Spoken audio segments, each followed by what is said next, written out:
Muy bien, estimados alumnos, espero que se encuentren muy bien. Vamos a continuar con la segunda clase de la quinta unidad y vamos a tocar un tema muy importante y muy curioso, que es un tema de actualidad, que es un tema muy importante también que debemos tocarlo.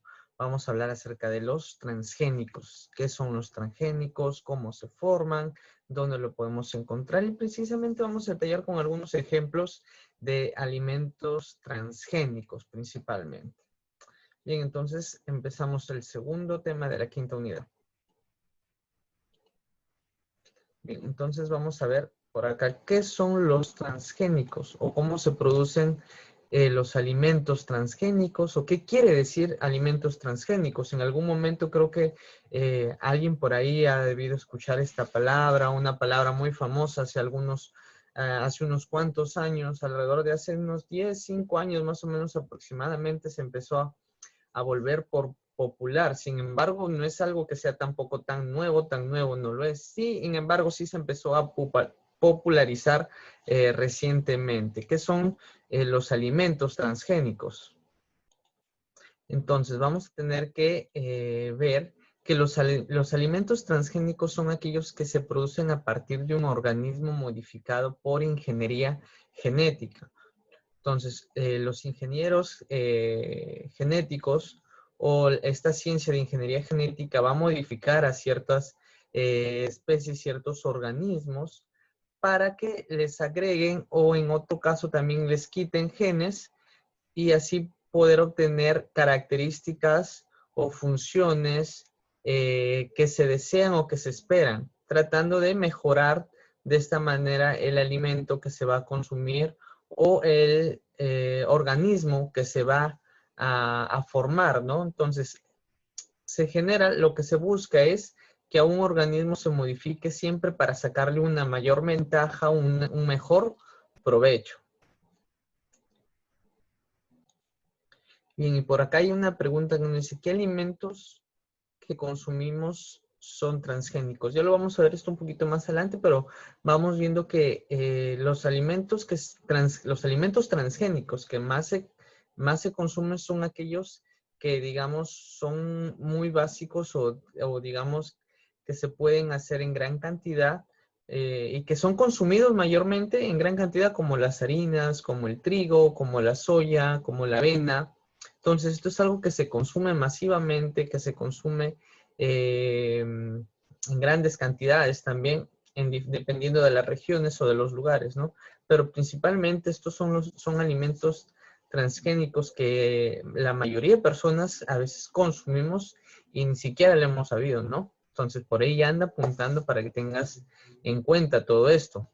Ahora, vamos a ver qué relación existe entre la producción de los alimentos transgénicos y el consumo humano. ¿Qué relación hay entre cómo se producen estos alimentos transgénicos y qué genera al consumirlo, ¿no?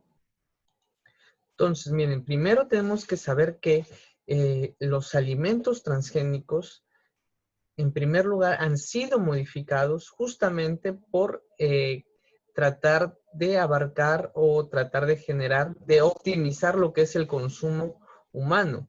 Por ejemplo, vamos a ver que en la ingeniería genética es posible de sacar los genes de un organismo y poder transferirlos a otros.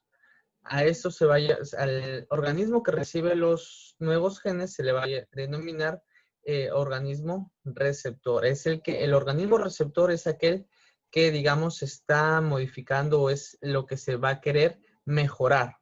Por ejemplo, acá tenemos algunos ejemplos. Dice, hay científicos que han insertado genes de peces en papas y en fresas. Te pones a pensar, un organismo muy alejado como es un pez o que es un animal de un tubérculo o una fruta como la fresa, ¿cómo han podido aislar estos genes? Entonces, miren, han aislado los genes de los peces para insertarlos en los genes de las papas y de las fresas. ¿Con qué fin? Con el fin de que estos genes que justamente se le está transfiriendo o que se están transmitiendo, le permitan ya sea a la papa o a la fresa, que son, en este caso hablamos ya de la papa y fresa como organismos receptores, les permita ser resistentes al frío. Ya sabemos que los peces tienen genes donde se han adaptado justamente para vivir en ambientes acuáticos donde las temperaturas son bajas y justamente se transfiere estos genes para que en el caso de que haya temporadas de heladas, de tiempos que son las temperaturas descienden mucho dependiendo de las regiones nuevamente, las papas y las fresas, cuando esta temperatura ya no se llega a malograr, ya no se logra cosechar, ya no se puede producir en una cantidad necesaria, o al no resistir al frío, prácticamente se van a perder estas cosechas, se perderían estos alimentos, pero ahora al transferirle estos genes van a ser resistentes al frío, generando que así bajen las condiciones a temperaturas muy bajas, así sean las condiciones muy extremas o muy adversas, estos organismos puedan sobrevivir y puedan tener un mayor consumo, entonces de esta manera una mayor cantidad de lo que antes se tenía. Por ejemplo, para poner un ejemplo así breve, digamos, si antes se tenía una cosecha de, ponle de 1,000 o 2,000 papas y que en las temporadas de frío bajaba a, digamos, a menos de 1,000 o menos, por decirlo así. Entonces vemos que ya al transferirle estos genes, al modificarlo, los números se van a estandarizar. O sea, no importa si sea verano, no importa si sea invierno, las cantidades no van a variar y se va a tener una mejor producción o una mayor producción de estos organismos, que justamente se buscaba tener esto. ¿Para qué? Para que haya así más de estos alimentos y puedan ser consumidos y de esa manera también puedan ser vendidos. Entonces, esto le beneficia en cierta parte tanto a los agricultores como a los consumidores, porque atiende a la demanda. A veces, si tú has visto, hay veces que se acaban, no hay o que sube el precio. Esto genera que al ver mayor cantidad también el precio se mantenga o de cierta manera disminuya o no tenga sus temporadas de que suba. Bueno, repito que esto depende de las regiones. Por ejemplo, aquí en Perú, no hay muchas papas modificadas genéticamente. ¿Por qué? Porque, digamos, los genes de nuestras papas, para empezar, tenemos una gran variedad de papas. Y eso hace que nosotros no tengamos esas dificultades que tienen en otros países de que necesitan aislar estos genes o necesitan modificar estos genes para tener una mejor producción. Bien, vamos a ver otros ejemplos. Otro ejemplo es que aquí, por ejemplo, también nos indican que se han modificado genes de bacterias, se han introducido genes de bacterias a ciertos vegetales como, podamos decir, la papa, la lechuga, entre otros. ¿Para qué? Para que les transmiten genes que permitan reducir a la de insectos o plagas. Vemos que actualmente hay un gran problema con esto, que han aumentado las plagas, han aumentado estos insectos que malogran las cosechas, que malogran los vegetales. Entonces, hay bacterias que justamente tienen unos genes que les permite ser resistentes o que les permite liberar ciertas sustancias que generan que ciertos insectos no se acerquen, ciertos insectos no toquen estas plantas o no las puedan comer. Entonces ya vemos que nuevamente justamente se modifica para que haya una mayor productividad. Al haber una mayor productividad, eso le beneficia al consumo de las personas. Entonces, esta es la relación más o menos que existe. El hombre ha buscado sacar un mayor provecho de las especies, poder intercambiar genes para poder sacarle un mejor provecho o sacarle una mayor productividad. Y todo esto está relacionado con el consumo humano. Cada vez somos más personas en el planeta Tierra. Ya no se puede atender a veces tanta demanda en lo que es consumo de alimentos. Ahorita hay una gran necesidad o hay una gran carencia en lo que es demanda de alimentos. Entonces, los científicos pensaron, ahora perdemos, ¿cómo hacemos? modifican los genes y esto genera que estos organismos, en este caso como hemos hablado de las papas, de las fresas y de ciertos vegetales, puedan resistir, puedan permanecer en el tiempo, puedan aumentar incluso su productividad. Entonces, estos son los beneficios que se buscan, o es la relación que hay entre estos alimentos transgénicos y el consumo humano. Bien, ahora vamos a continuar y vamos a ver cómo es que se producen estos intercambios de genes, ¿no? Vamos a verlo aquí en la siguiente imagen, miren. Esto es algo más o menos para que ustedes entiendan de cómo se producen estos alimentos transgénicos, ¿no? Porque anteriormente ya hablamos acerca de los genes, ¿no? Entonces vemos que los genes son aquellos que transportan la información necesaria con ciertas características de que se transmiten de una especie, ¿no? Se heredan. Entonces aquí vamos a ver cómo más o menos es este proceso de cómo modificarlo en de cómo transmitir o cómo aislar estos genes e implantarlos en una nueva especie, ¿no? Porque es fácil decirlo de manera teórica, ¿no? Pero en la práctica es sumamente muy complejo, así que vamos a tratar de detallarlo con este gráfico más o menos. ¿Sí, chicos? Bien, entonces vamos a verlo por aquí en esta imagen. A ver, este cuadro vamos a tratar de explicarlo un poquito. Un poquito de zoom, no tanto. A ver, ahí está, disminuimos este. Disminuyo acá. Listo, a ver. Un segundo para cuadrarlo. Bien, ahora vamos a explicarlo. Cabe resaltar que el proceso es mucho más complejo de lo que se presenta en esta imagen. Sino que en esta imagen va a ser una manera para tener más o menos en cuenta de cómo se produce todo esto. Entonces, miren, aquí vamos a tener una célula que va a tener una cadena de ADN con los genes de interés, como anteriormente, por ejemplo, estuvimos hablando de los peces que le transmitieron los genes de resistencia al frío. Entonces, imagínense que esto fuera una célula de un pez y por acá se le va a aislar o se le va a quitar o se le va a extraer lo que es una secuencia de ADN con los genes que le dan la resistencia al frío, ¿no? Entonces aquí vamos a tener los genes de interés. Aquí en esta secuencia de ADN se van a sacar los genes de interés. Ahora, esto es por un lado, ¿ya? Pero por otro lado, también se tiene que tener antes o va esto a la par, se tiene que tener, por ejemplo, ayuda de un plásmido. Ahora, ¿qué es un plásmido? Un plásmido no lo hemos hablado anteriormente porque es entrar en términos muy complejos acerca de las bacterias, pero yo les explico así brevemente. El plásmido es una secuencia de ADN que tiene una capacidad autónoma de replicarse. Es una secuencia de ADN aislado, es una secuencia de ADN aislado. Entonces, se va a extraer o se va a sacar también este plásmido. Ahora se va a insertar el gen de interés anteriormente que sacamos del pez, imagínense, estábamos en el pez, se le extrae el gen y se combina con el plásmido. Entonces aquí ya vamos a tener un ADN recombinado con el plásmido. Y la pregunta es ¿por qué? A ver, entonces regresamos. ¿Por qué se combina el plásmido con el gen de interés? Porque recordemos, repito, el plásmido. ¿Qué es el plásmido? El plásmido es una secuencia de ADN que tiene una capacidad muy particular de autorreplicarse.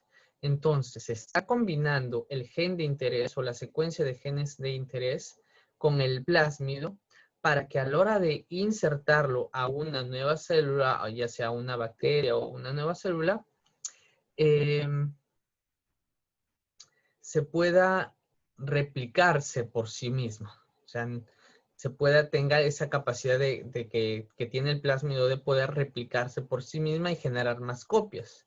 Es por eso, miren, entonces tenemos el plásmido, tenemos el gen aislado, se va a combinar y vamos a tener un gen insertado con el plásmido. Vamos a tener un plásmido. Ahora, el plásmido posteriormente se va a poner en una célula bacteriana. Miren, se va a poner una célula bacteriana. Ahora, a esta bacteria se le llama la bacteria ya recombinante. ¿Por qué? Porque esta bacteria va a poseer la secuencia de genes o la secuencia con los genes de interés que se necesita. Ahora, como está el plásmido ya insertado dentro de ella, va a generar que se replique o se autorreplique por sí misma. Y entonces ya vamos a tener las células con los nuevos genes que se han logrado replicar y aislar. Ahora, ¿por qué también se hace en una bacteria? Porque las bacterias son las células que tienen una capacidad de multiplicarse mucho más rápido que cualquier otra célula. Por eso se hace también en una célula bacteriana.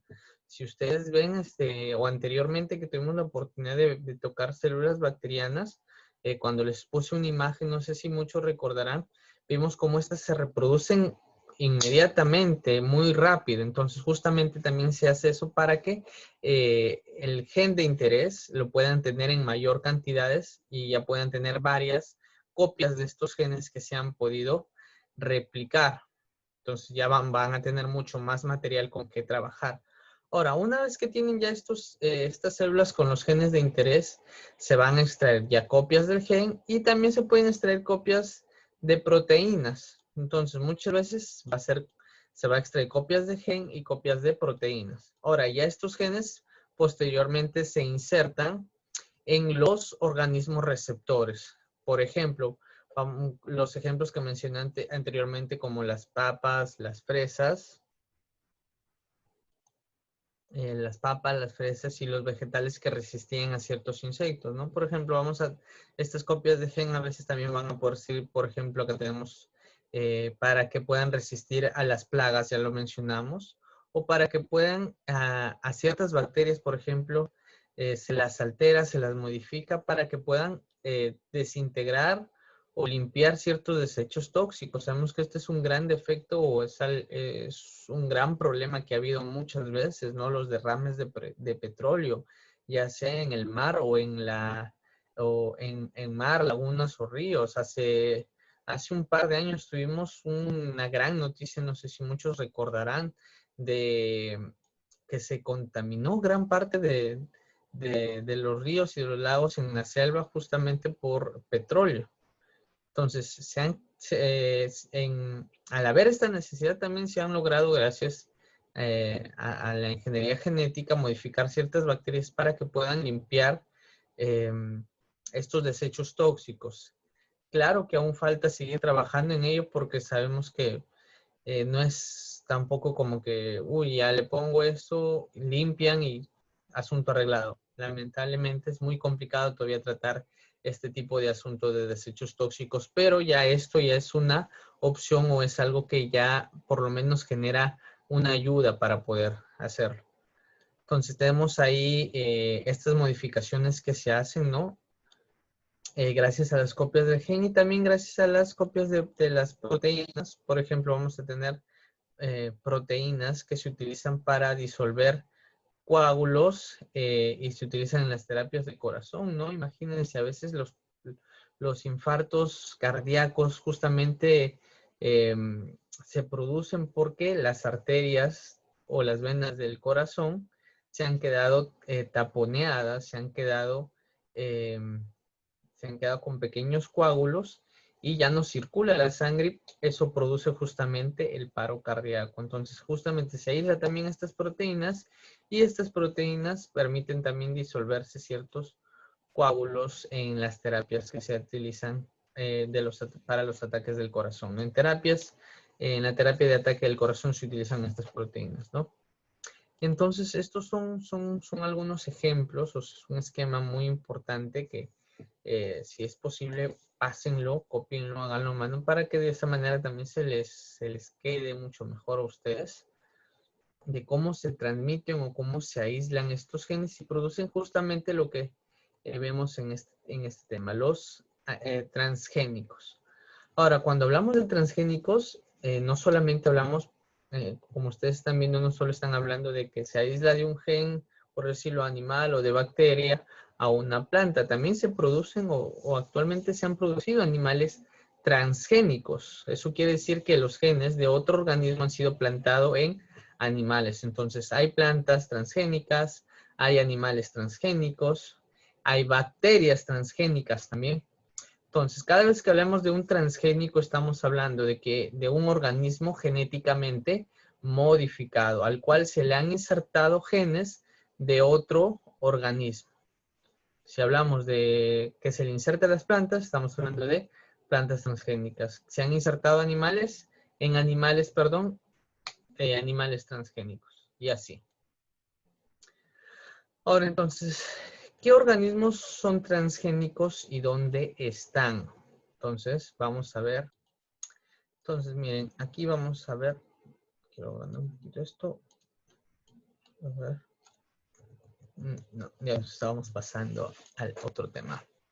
Aquí está, entonces, ¿qué organismos son transgénicos y dónde vamos a poder encontrarlos? Entonces, cuando vamos a hablar acerca de las plantas en este caso, cuando hablamos de plantas transgénicas o de plantas que han sido modificadas, generalmente se hacen en plantas de importancia económica. Cuando hablamos de importancia económica, hablamos de que son plantas o son alimentos que se consumen masivamente, que tienen una mayor demanda de consumo, que hay más personas que solicitan estos alimentos o que son alimentos que casi todo el mundo consume, como son el trigo, el maíz, la soya, etcétera, ¿no? Entonces, justamente en estos alimentos que tienen una mayor demanda, que tienen un mayor pedido de consumo, son en estos alimentos en los que se generan los transgénicos. Ahora, dependiendo de la región o de los lugares, aún no se comercializan de manera tan masiva ciertos alimentos transgénicos. Hay ciertos alimentos transgénicos que sí han llegado a varios lugares, pero hay otros que todavía no, porque a pesar de que como hemos visto, tiene bastantes ventajas, principalmente para la demanda del consumo humano. Hay otras plantas que aún se encuentran en etapas de desarrollo, se encuentran siendo estudiadas porque también hay un gran debate con lo que es que hay ciertos alimentos transgénicos que han producido ciertas enfermedades o tienen una tendencia a producir ciertos tipos de cánceres. Entonces, vemos que por un lado hay una gran ventaja en lo que es para la demanda del consumo, que hay más cantidad, pero también hay ciertos riesgos que se corren. Como por un lado tenemos lo de que hay estudios donde afirman o se puede dar un consenso de que hay una relación entre el cáncer y el consumo de alimentos transgénicos. No se precisa al 100%, pero se llega a decir que hay una correlación entre los alimentos transgénicos y el cáncer. Además que también estudios ecológicos dicen que hay un impacto ambiental que puede ocurrir si sembramos, por ejemplo, un alimento transgénico en un lugar donde se producen plantas nativas o donde son plantas que no han sido modificadas.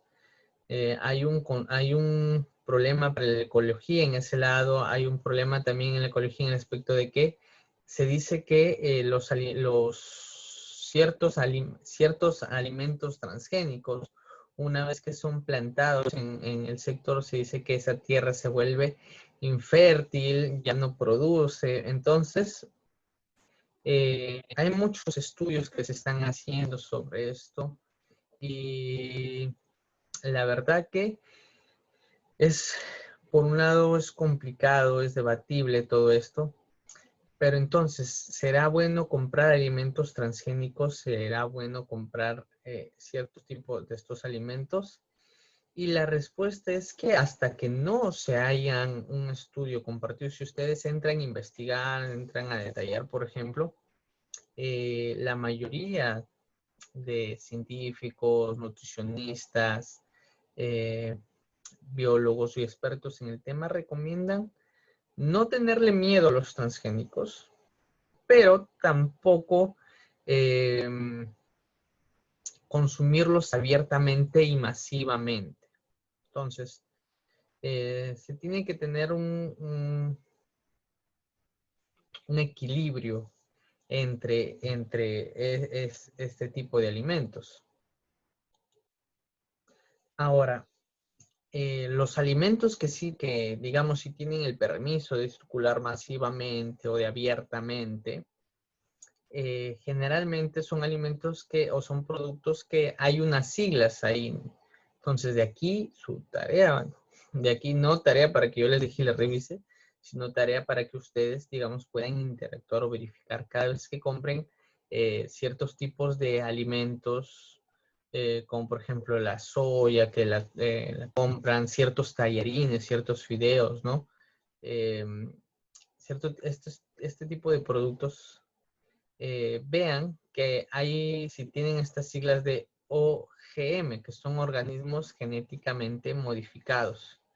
Entonces, si tienen estas siglas de OGM, entonces quiere decir que son organismos que han sido genéticamente modificados y eso quiere decir que son alimentos transgénicos. O sea, ya hay algunos alimentos que, como les dije, esto no es algo nuevo, no es algo que, digamos, ha surgido recién, sino que tiene años, pero recientemente, hace unos 5 o 10 años, últimamente se ha venido debatiendo y estudiando bastante este tipo de tema. Y bien, chicos, entonces hasta aquí sería la clase de hoy. Un tema muy interesante, muy interesante. Así que espero que les haya quedado claro. La otra semana ya tenemos por Zoom. Vamos a hacer nuestro repaso para tocar preguntas y repasarlos, ¿no? Entonces, chicos, nos estamos viendo. Cuídense mucho. Ha sido todo un gusto. Dios los bendiga.